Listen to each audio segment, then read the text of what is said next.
ساتھیوں، الحمدللہ ہمارا دور قرآن کا سیشن 15th سیشن دور قرآن 2021 سٹارٹ ہو رہا ہے۔ Welcome to the class. میں اب میری سسٹر شمع کو دعوت دیتی ہوں تلاوت اور ترجمے کے لیے۔ السلام علیکم ورحمۃ اللہ وبرکاتہ۔ آج میں سورہ انفال کی آیت 48 اور 49 تلاوت کرنے والی ہوں انشاءاللہ۔ اعوذ باللہ من الشیطان الرجیم، بسم اللہ الرحمن الرحیم۔ وَإِذْ زَيَّنَ لَهُمُ الشَّيْطَانُ أَعْمَالَهُمْ وَقَالَ لَا غَالِبَ لَكُمُ الْيَوْمَ مِنَ النَّاسِ وَإِنِّي جَارٌ لَكُمْ فَلَمَّا تَرَاءَتِ الْفِئَتَانِ نَكَصَ على عقبيه وقال إني بريء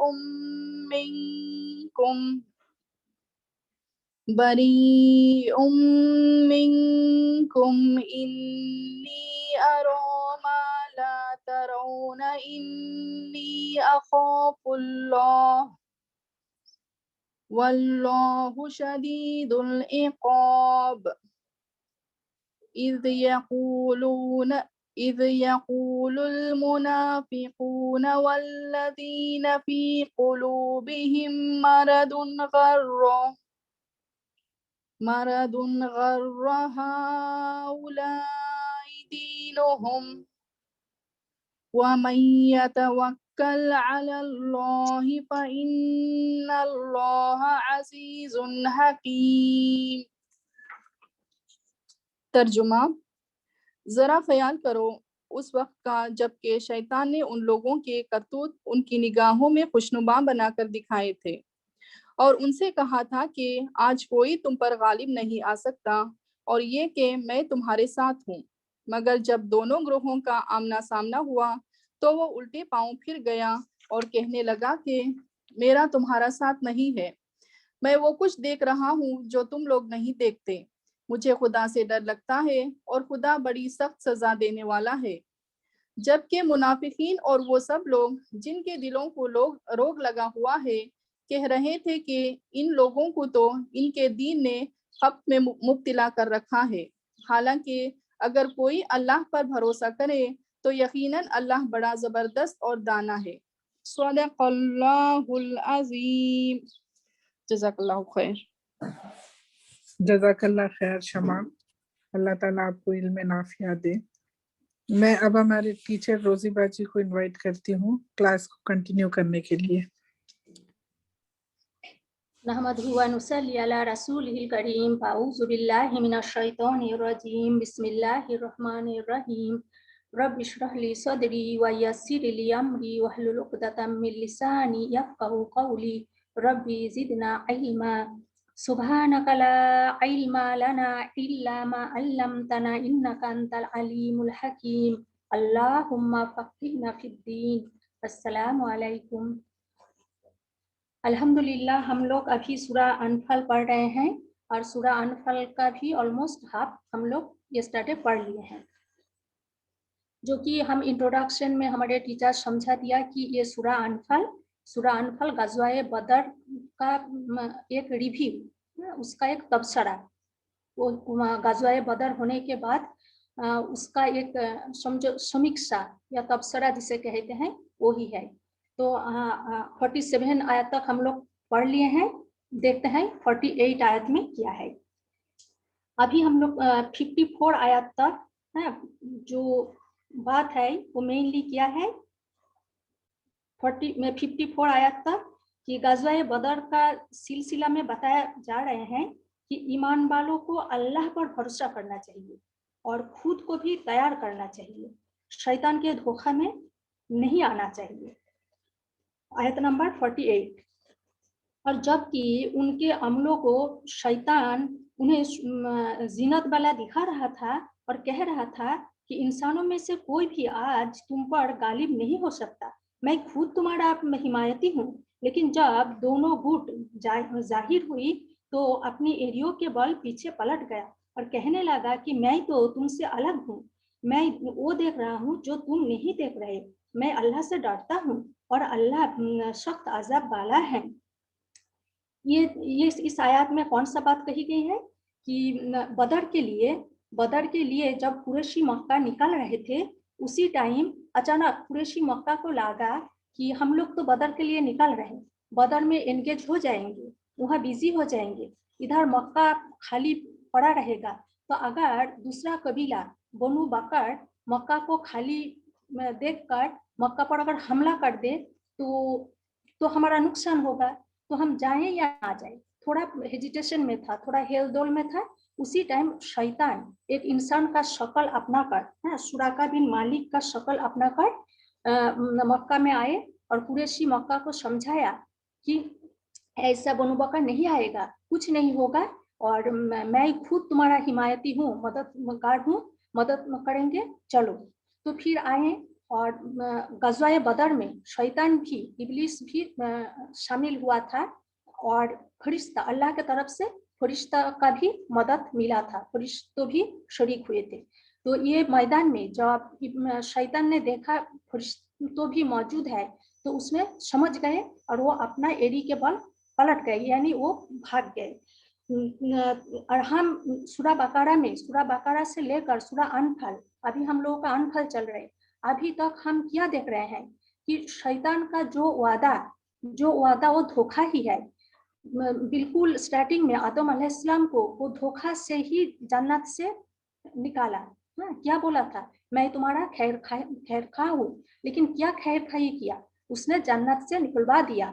تو شیطان کا جو وعدہ ہے وہ ہمیشہ دھوکہ ہی ثابت ہوا، اور اللہ کا وعدہ، اللہ تو ہر حال میں بندوں کو مدد کرتا ہے، جو وعدہ اللہ کرتے ہیں وہ اللہ پورا بھی کرتے ہیں۔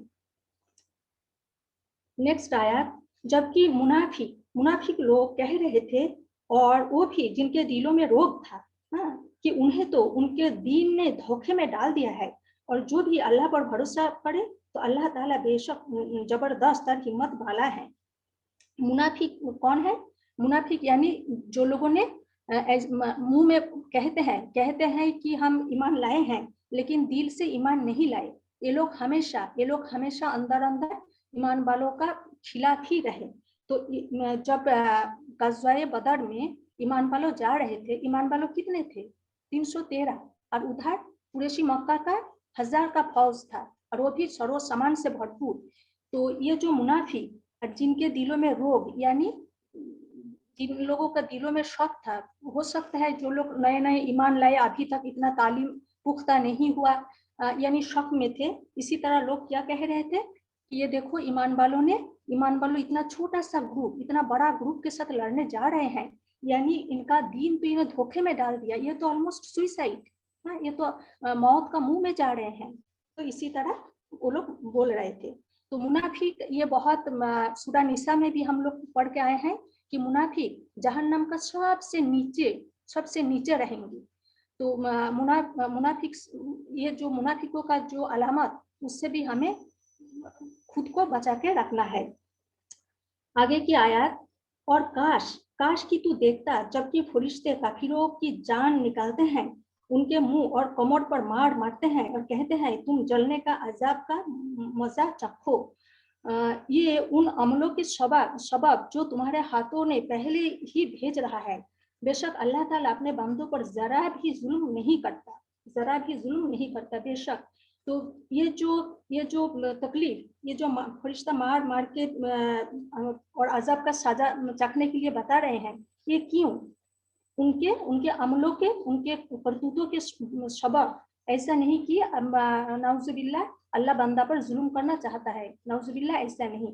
جب بھی کوئی مشکلات ہوتا ہے، جب کوئی بھی عذاب میں مبتلا ہو جاتا ہے، تو جانو وہ اپنا عمل کا، اپنا کام کا ہی نتیجہ، اسی کا ہی انجام۔ تو یہاں हमें भी मुहस्बा करने का है कि क्या हम ये चीज समझते हैं या नहीं।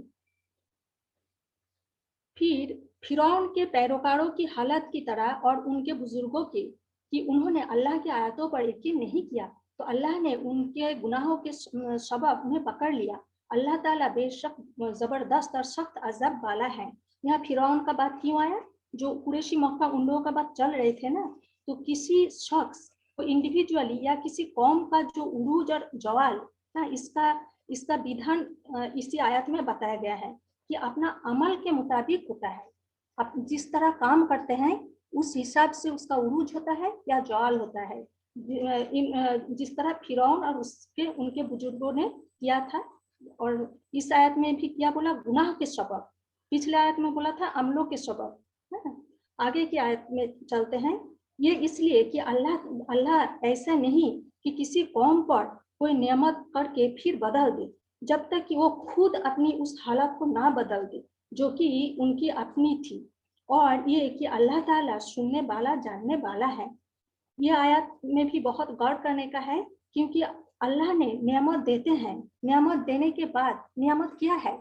नियामत यानी इल्म, अकल, अखलाक, फिर माल दौलत और औलाद, ये सारे नियामत है ना। सलाहियत, फहम, ये सारी चीज नियामत है। तो ये सारे नियामत मिलने के बाद अगर इंसान मौज मस्ती में लाग जाए, इसराफ करने लगे, घमंडी बन जाए, नाइंसाफी करे, रियाकारी करे, तो फिर बदअखलाकी इख्तियार करे, यानी अपना जो हालत था पहले, अभी ये सारे हालात नियामत मिलने के बाद, खुशहाली मिलने के बाद अगर घमंडी बन जाए, रियाकारी बन जाए, अपना हालत को बदल ले, तो अल्लाह का तरीका क्या है? वो नियामत छीन लेते हैं। वो नियामत छीन लेते हैं। अपना हालत बदल लिया, पहले जो था उससे अभी रियाकार घमंड बन गए तो अल्लाह भी नियामत छीन ली। और ये कि अल्लाह ताला सुनने वाला जानने वाला है। फिरौन की आल और उनके पहले के लोगों के बराबर कि उन्होंने अपने रब की बातों को झुटलाया तो हमने उनके गुनाहों के सबब उन्हें तबाह कर दिया और फिरौन बालों को डुबो दिया और वो सोही जालिम थे। तो पिछले दो आयत में हम क्या देखा? एक आयत में बोला था अमलों के सबब और एक आयत में बोला था गुनाहों के सबब। इस आयत में भी बोल रहे हैं गुनाहों के सबब उन्हें डुबो दिया। फिरौन को गर्क करके खत्म किया। क्यों? उसके गुनाहों के बाद सबब। उन लोगों ने गुनाह किया था, ऐसा ही नहीं, ऐसा ही किसी पर जुल्म करने के लिए या बदला लेने के लिए नहीं, अपना अमल, अपना गुनाह के सबब वो डूबकर खत्म हुए थे। सभी जीवों से बुरे अल्लाह के नजदीक वो है जो कुफ्र करे और वो ईमान ना लाए। सबसे बुरा कौन है? जो इनकार करते हैं, इनकार करने वाला और ईमान नहीं लाए। फिर आगे जो आयत है 56 से लेकर 59 तक, यहाँ हम क्या देखेंगे कि जंग और समझौते के बारे में कुछ हुक्म दिया गया और ईमान वालों को बताया गया है कि समझौता यानी ट्रीटी का जो पाकीज़गी होता है उसे कायम रखिए और जब तक दूसरा ग्रुप ट्रीटी पर कायम रहे, ईमान वालों भी ट्रीटी को मेंटेन करे, तो ब्रेक करने में पहल ना करे। तो आयत नंबर 56, जिनसे अपने वादा लिया फिर भी वो अपना वादा हर बार तोड़ते हैं और कभी भी तकवा नहीं बरतते। इसलिए जब कभी तू उन पर लड़ाई में गालिब हो जाओ तो उन्हें ऐसी मार मारो कि उनके पिछले भी भाग खड़े हो, शायद वो नसीहत हासिल कर ले। तो इसमें इशारा क्या है? यहूद के तरफ, क्योंकि आप सल्लल्लाहु अलैहि वसल्लम ने मदीना दाखिल होने के बाद यहूद लोगों के साथ एक समझौता किया था। मदीना का ईमान वालों के साथ एक किया था, पड़ोसी कौन थे? यहूद थे। तो उन लोगों के साथ भी एक समझौता किया था और समझौता का जो सबसे मेन पॉइंट क्या था कि ईमान वालों को कोई हमला करे या मदीना में भी कोई हमला हो, बाहर वाला हमला करे तो सब मिलकर प्रोटेक्शन देंगे। लेकिन ये जो मुआहिदा, ये वादा उन लोगों ने बार बार तोड़ा। इवन गज़वा बदर के बाद भी यहूद ने कुरैश को बदला लेने के लिए भड़काया था, हम बाद में देखेंगे वो चीज़। तो इसीलिए आयत में बताया जा रहे हैं कि जब गालिब हो, हाँ, तो ऐसी मार मारो उन्हें, उनके पिछले भी भाग खड़े हो। पिछले यानी उन लोगों को जो सारे कबीले साथ दिए थे वो भी डर जाए।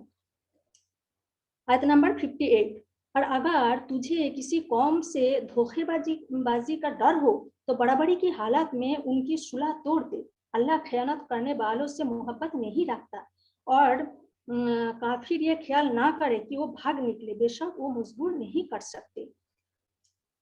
यानी क्या बताया जा रहे हैं कि जब जिसके साथ मुआहिदा है यानी ट्रीटी है, और उसका चाल चलन से लाग रहे हैं, वो ट्रीटी को मेंटेन नहीं करेंगे, वो ब्रेक करेंगे, तो बराबरी की हालत में, यानी पहले ही जब अभी कोई लड़ाई शुरू नहीं हुआ, तो बराबरी के हालत में ही वो ट्रीटी और सुलह तोड़ देने के लिए बताया जा रहा है, क्योंकि यही इंसाफ है। आयत नंबर 60 से लेकर 66 तक हम लोग क्या देखेंगे? 60 से लेकर कि ईमान वालों हमेशा मुकाबला के लिए तैयार रहे, हाँ, और समझौता के लिए भी तैयार रहे। दूसरा ग्रुप अगर समझौता मांगे तो समझौता के लिए भी तैयार रहे। आयत नंबर 60 में क्या है हम थोड़ा देखते हैं। और तुम उनसे लड़ने के लिए अपनी इस्तेयात भर कुव्वत तैयार करो, और घोड़े तैयार रखने की भी, कि उससे तुम अल्लाह के दुश्मनों और अपने दुश्मनों को डरा सको, और उनके सिवाय दूसरों को भी जिन्हें तुम नहीं जानते। अल्लाह उन्हें अच्छी तरह जान रखा है, और जो कुछ भी अल्लाह के रास्ते में खर्च करोगे वो तुम्हें पूरा पूरा दिया जाएगा, और तुम्हारे हक का नुकसान नहीं किया जाएगा। यानी हमेशा लड़ाई के लिए तैयार रखने के लिए बताया जा रहे हैं। और अगर वो सुलह की तरफ झुके तो तू भी सुलह की तरफ झुक जा, और अल्लाह पर भरोसा रख, बेशक वो सुनने वाला जानने वाला है। समीउल अलीम, अल्लाह का 2 सिफती नाम यानी 2 नाम यहाँ बताया गया है। इस आयत में थोड़ा हम लोग गौर करते हैं कि अगर दूसरा ग्रुप सुलह यानी जो समझौता की तरफ झुके तो अल्लाह फरमा रहे हैं कि तुम भी झुक जाओ। हम देखते हैं दीन इस्लाम यानी सलामती, हमेशा कोई लड़ाई झगड़ा ये सारे पसंद नहीं करते। अगर कोई ट्रीटी के अंदर समझौता के तहत रहना चाहे, हाँ, तो हमेशा उसी में पहल करो, लड़ाई झगड़ा नहीं बल्कि समझौता करके एक साथ रहो। सीरात में भी हम देखते हैं आप सल्लल्लाहु अलैहि वसल्लम मदीना हिजरत के बाद कितना समझौता किया था। समझौता में कभी कुछ देना पड़ता है, कभी कुछ मिल जाते हैं, लेकिन एक सुकून वाला एटमॉस्फेयर कायम करने के लिए तो अल्लाह ने इस आयत में भी फरमा रहे हैं कि अगर दूसरा ग्रुप सुलह चाहे तो तुम भी उसी में एग्री कर जाओ।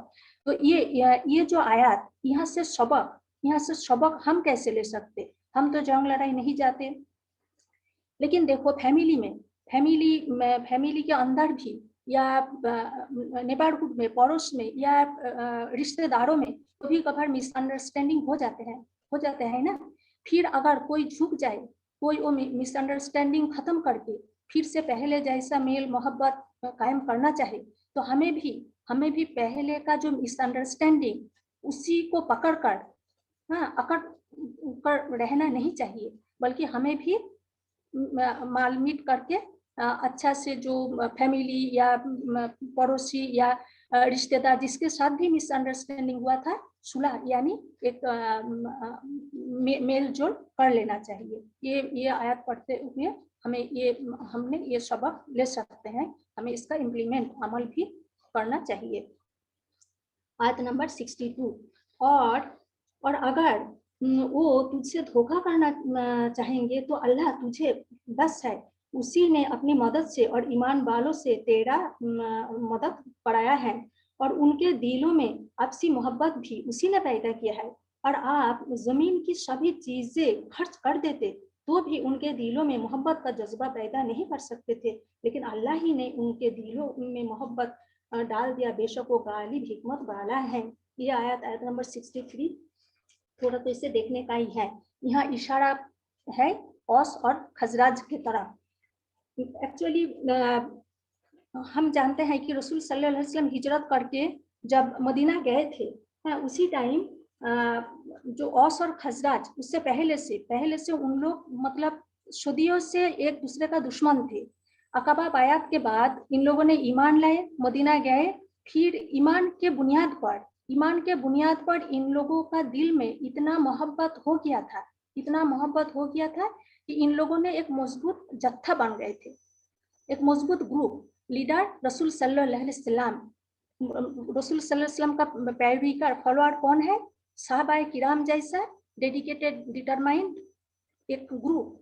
और उन लोगों का शेल्टर कौन दिया? औस और खजरज जैसा लोग, जैसा कबीला। लेकिन कुछ साल पहले भी बुआस, जंग बुआस कितना साल से चल रहे थे। औस और खजरज ये दोनों कबीला इतना दुश्मन थे, एक दूसरे का वजूद को, मतलब एक दूसरे को साफ कर देने का ही इरादा में थे। लेकिन ईमान लाने के बाद इन लोगों ने इतना दोस्ती हो गया, इतना भाईचारा कायम हो गया। तो ये कैसे हुआ? दुनिया का ये अल्लाह ने किया, ये अल्लाह ने उनका दिल में ये चीज डाल दिया था। दुनिया का आयत में किया है, वलाउ अनफक्ता मा फिल अर्दी जमीया, जमीन में जो कुछ है सब कुछ जमा करके भी तुम किसी को दे दो तो दिल में मोहब्बत पैदा नहीं कर सकते। ये मोहब्बत अल्लाह ने दिया था, अल्लाह ने इतना एहसान की। अगर अल्लाह ने इतना एहसान तुम पर की तो अल्लाह के एहसान पर, अल्लाह की मदद पर ही भरोसा रखो। तो ये आयत पढ़ते हुए हमें भी मुहस्बा करना चाहिए कि ईमान वालों के दरमियान दूसरा एक ईमान वालों के लिए क्या हम अपना दिल में भी इसी तरह मोहब्बत, इसी तरह लगाव, इसी तरह फीलिंग्स महसूस होता है क्या नहीं। हम जानते हैं कि तमाम मुसलमान समझो कि एक ही इंसान है, सब मिलकर एक ही इंसान है।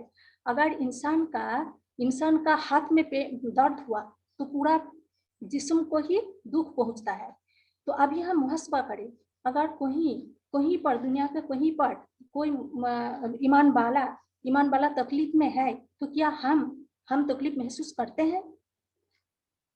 जबकि बताया गया कि सब ईमान वालों मिलकर एक इंसान जैसा है। तो हमें ये चीज समझना है, फील करना है और ईमान वालों का तकलीफ दूर करने का कोशिश भी करना है। कुछ नहीं कर सके तो एटलीस्ट दुआ में भी इंक्लूड करें। तो ये अल्लाह के तरफ से एक एहसान था कि अल्लाह ने दिल को जोड़ दिया। ये दिल को जोड़ना, दुनिया का तमाम जितना भी तुम गिफ्ट दो, पैसा दो, जितना भी फेवर करो, दिल को जोड़ना ये अल्लाह का एहसान है। अल्लाह ने ये एहसान ईमान वालों पर किया था और एक मजबूत जत्था बन गए थे। नेक्स्ट आयत, ये नबी आप और आपके पैरोकार मुसलमानों को अल्लाह बस है। ये नबी मुसलमानों को लड़ाई का शौक दिलाओ। अगर तुम में से 20 साबिर भी होंगे तो भी 200 पर गालिब रहोगे, और अगर तुम में से 100 होंगे तो 1000 काफिरों पर गालिब रहोगे। इस सबब के वो ना समझ लोग हैं। यहाँ लड़ाई का शौक यानी क्यों बता रहे हैं ये चीज? इसीलिए कि जब दुश्मन मैदान में आ गया तो अपना बचाव के लिए तो मुकाबला करना ही है। तो इसीलिए अल्लाह फरमा रहे हैं कि ईमान वालों को लड़ाई का शौक दिलाओ। अच्छा, अब अल्लाह तुम्हारा बोझ हल्का करता है। वो अच्छी तरह जानता है कि तुम में कमजोरी है। तो अगर तुम में से 100 साबिर होंगे तो वो 200 पर गालिब रहेंगे, और अगर तुम में से 1000 होंगे तो अल्लाह के हुक्म से 2000 पर गालिब रहेंगे, और अल्लाह ताला सब्र करने वालों के साथ है। यहाँ 2 बार बताया गया कि जो तुम में से साबिर होंगे, यानी सबर इतना अहम चीज है, और अल्लाह सबर करने वालों के साथ है। ये आयत के आखिर में भी यही बताया गया है कि अल्लाह सबर करने वालों के साथ है। नेक्स्ट आयत, नबी के हाथ में कैदी नहीं चाहिए जब तक कि देश में हिंसक युद्ध ना हो जाए। तुम तो दुनिया के माल चाहते हो और अल्लाह का इरादा आखिरत का है, और अल्लाह ताला गालिब हिकमत वाला है। अगर पहले से ही अल्लाह की तरफ से बात लिखी ना होती तो जो कुछ तुमने लिया है उसके बारे में तुम्हें कोई सख्त अजाब होता, और जो हलाल और पाक माल लड़ाई से हासिल करो उसे खाओ और अल्लाह से डरते रहो। बेशक अल्लाह ताला बड़ा बख्शने वाला है और रहम करने वाला है। यहाँ जो माले गनीमत खाने के लिए अल्लाह ने हुक्म दे रहे हैं, यानी पहले ये जो लड़ाई, माले गनीमत क्या होता है? लड़ाई के बाद जो माल हाथ में आते हैं उसे माले गनीमत कहते हैं। تو پہلے یہ چیز حلال نہیں تھا. رسول صلی اللہ علیہ وسلم کو 5 چیز اسپیشلی دیا گیا, اسپیشل 5 چیز ہمارے رسول صلی اللہ علیہ وسلم کو دیا گیا. اسی میں سے ایک چیز ہے کہ مال غنیمت کو حلال کیا گیا. تو یہاں بھی بتایا کہ جو لڑائی سے جو حاصل کرو اسے کھاؤ اور اللہ سے ڈرتے بھی, یعنی اللہ کا احکام کے مطابق اس کا بھی رولس ریگولیشن ہے, مال غنیمت کس طرح ڈسٹریبیوشن ہوگا. آیت نمبر 70. یہ نبی اپنے ہاتھ کے نیچے کے قیدیوں سے کہہ دو کہ اگر اللہ تعالیٰ تمہارے دلوں میں اچھا ارادہ رکھے گا, قیدیوں کو کہہ دو, کیا کہہ دو, اگر اللہ تعالیٰ تمہارے دلوں میں اچھا ارادہ دیکھے گا تو کیا ہوگا. نمبر 1, جو کچھ تم سے لیا گیا ہے اس سے اچھا تمہیں عطا کرے گا, اور نمبر 2, گناہ بھی معاف کر دے گا, اور اللہ معاف کرنے والا رحم کرنے والا ہے. اور اگر وہ تجھ سے خیانت کا ارادہ کریں گے تو یہ تو اس سے پہلے خود اللہ کے ساتھ خیانت کر چکے ہیں, آخر اس نے انہیں پکڑوا دیا, اور اللہ تعالیٰ علم والا حکمت والا ہے. نیکسٹ جو آیت ہے 72 سے 75, یہ آخر حصہ ہے. اس میں کیا بتایا گیا کہ ایمان والوں کو ہدایت کی گئی کہ آپس میں بھائی چارہ قائم کرے, اور بتایا گیا کہ رشتہ دار زیادہ حقدار ہے وراثت میں. آیت نمبر 72. جو لوگ اسلام دین پر ایمان لائے, دین اسلام پر ایمان لائے اور ہجرت کر گئے اور اپنے مال جان سے اللہ کے راستے میں لڑائی کیے, اور جن لوگوں نے ان کو پناہ اور مدد دی, یہ سب آپس میں ایک دوسرے کے دوست ہے. یعنی جو لوگ ایمان لائے اور ہجرت کی, ان لوگوں کو کیا کہتا ہے, مہاجر. ہم مہاجر انصار بار بار سنتے ہیں نا, جن لوگوں نے مکہ سے ہجرت کر کے مدینہ آئے تھے ان لوگوں کو کہتا ہے مہاجر, اور جن لوگوں نے ان کو پناہ دی اور مدد کی ان کو کہتے ہیں انصار. یہ سب آپس میں ایک دوسرے کے دوست ہے. اور جو ایمان لائے لیکن ہجرت نہیں کیا, یعنی اپنا جگہ میں ہی رہ رہے ہیں, تو تم سے ان کی تنیک بھی دوستی نہیں جب تک کہ وہ ہجرت نہ کرے. یعنی یہ جو مال اس میں اس کا حصہ نہیں ہوگا جن لوگوں نے ہجرت کر کے نہیں آئے. ہاں, اگر وہ دین کے بارے میں تم سے مدد مانگے تو تم پر مدد دینا ضروری ہے. ہجرت کر کے نہیں آیا, دوسرا جگہ میں ایمان لا کر رہ رہے ہیں اور دین کے بارے میں کچھ مدد مانگ رہے ہیں, تو ایمان والوں کا ضروری ہے کہ انہیں بھی مدد کرے, سوائے ان لوگوں کے کہ تمہارے اور ان کے بیچ معاہدہ ہے, اور جو بھی تم کر رہے ہو اللہ اچھی طرح دیکھ رہا ہے.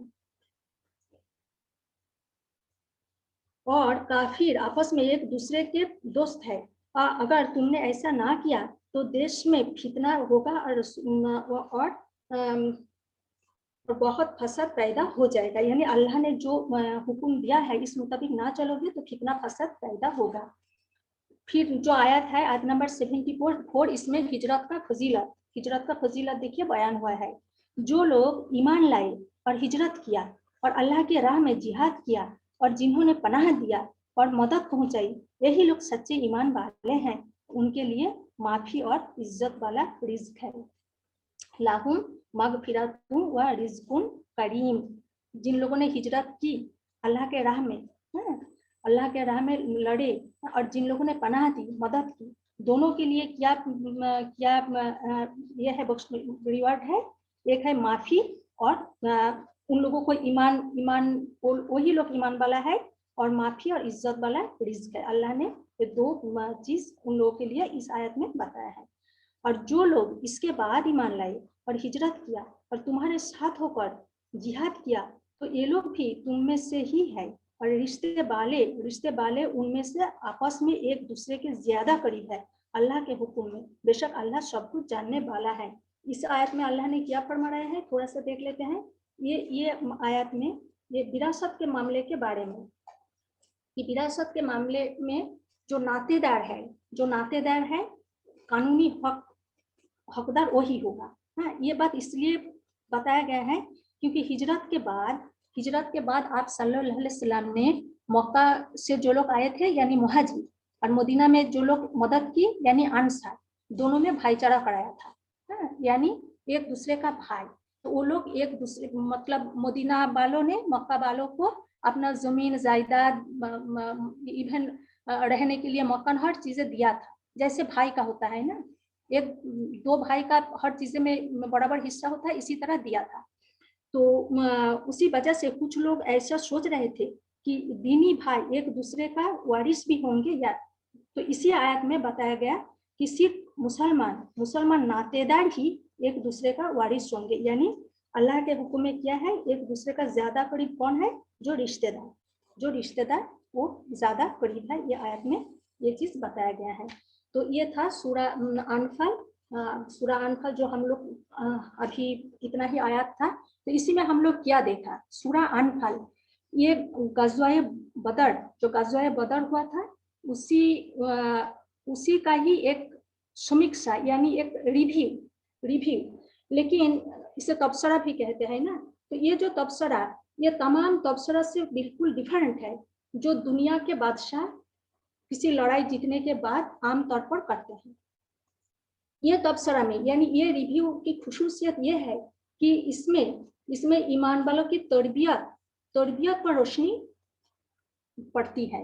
सबसे पहले अल्लाह ने ईमान वालों को तवज्जो उनके कोताहियों कमजोरियों की तरफ खींचा। ये जो ओवरऑल जो सूरा में है, अभी वो थोड़ा सा हम देख लेते हैं, तर्जुमा तो पढ़ ली हूँ। तो ये एक रिव्यू है गज़वाए बदर का। तो सबसे पहले अल्लाह ने ईमान वालों का जो तवज्जो वो उन लोगों का कोताही और कमजोरियों की तरफ खींचा जो उनमें बाकी रह गई थी, और कुछ कमजोरी कोताही इस जंग के मौके पर जाहिर हुआ था। मकसद ये था कि ईमान वालों इन कमजोरियों से पाक हो जाए, क्योंकि यही है खैरा उम्मतिन। इसके बाद इस जीत में अल्लाह का जो रहम करम और गैबी मदद शामिल थी उसका भी जिक्र हुआ। क्यों? क्योंकि इंसान अपनी जो ताकत हिम्मत का धोखे में ना आ जाए और घमंडी ना बन जाए, बल्कि कोशिश अपना जितना ताकत है उस मुताबिक कोशिश करे, लेकिन अल्लाह पर भरोसा करे और रसूल सल्लल्लाहु अलैहि वसल्लम का इताअत करे। फिर लड़ाई का मकसद भी बताया गया। ये लड़ाई जो रसूल सल्लल्लाहु अलैहि वसल्लम लड़े थे, इसका मकसद क्या है? बादशाही हासिल करना, क्या मुल्क हासिल करना या पावर एंजॉय करना? बिल्कुल नहीं। अल्लाह ने जो लड़ाई का हुक्म दिया था सूरा हज में, मकसद का हमें मालूम है कि अल्लाह का जो अहकाम उसे कायम करने के लिए, नमाज कायम करने के लिए, ज़कात अदा करने के लिए और अच्छाई का हुक्म देने के लिए, बुराई से रोकने के लिए। तो लड़ाई का मकसद भी बताया गया। फिर मुशरिक, मुनाफिक, यहूद, कैदी सबको मुखातिब करके नसीहत फरमाई गई कि वो हक के सामने झुक जाए और हक का पाबंद बन जाए। ईमान वालों को भी माले गनीमत का कायदा कानून बताए गए हैं। इससे पहले ये जो जंग लड़ाई होता था और माल हाथ आते थे, इसी के लालच में बहुत सारे जंग लड़ाई हुआ। लेकिन ये गज़वाए बदर के सिलसिले में अल्लाह ने एक बहुत बड़ा अखलाकी इस्लाह की कि ये जो माले गनीमत ये जंग का बदला नहीं, और ये रसूल सल्लल्लाहु अलैहि वसल्लम के लिए जायज कर दिया था। तो ये तो अनफल यानी नफल यानी एक्स्ट्रा, समझो कि मालिक की तरफ से एक आतिया, एक इनाम है। जो बदला वो तो आखिरत में है, अल्लाह के पास है। ये जो तुम्हें अभी मिला है ये अनफल एक्स्ट्रा है, मालिक की तरफ से एक इनाम है। और इसका जो डिस्ट्रीब्यूशन का तरीका वो भी ये सूरा में बताया गया है। और इस्लामी मुआहिदा जो ट्रीटी के बारे में ऐसा हिदायत की गई कि जो हक और इंसाफ पर कायम है, कि ईमान वालों को बताया गया कि किसी हाल में भी कि फतह और शिकस्त यानी विक्ट्री और डिफीट, इसको मेयार बना के कोई भी मुआहिदा का खिलाफ वर्जी ना करे। मुआहिदा यानी ट्रीटी को इतना ज्यादा ऑनर किया गया, और हम देखा रसूल सल्लल्लाहु अलैहि वसल्लम अपना जिंदगी में ये जो ट्रीटी को इतना ज्यादा ऑनर किया है।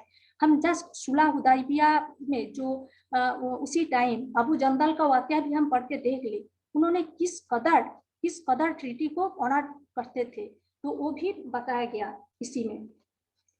और इस्लामी जो विरासत उसका कानून वो भी आखिर में अल्लाह ने बता दिया।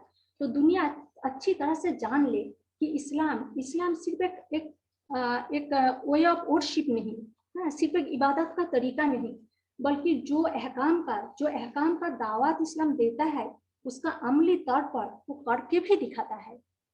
तो ये सूरा में हम लोग इसी तरह देता है। आमीन। कहने में सुनने में कुछ भी जो भी गलती हो अल्लाह माफ करे, कहने से सुनने से ज्यादा अमल का तौफीक अता फरमाए। आमीन। वाखिर दाहुम अनिल हम्दुलिल्लाहि रब्बिल आलमीन। आगे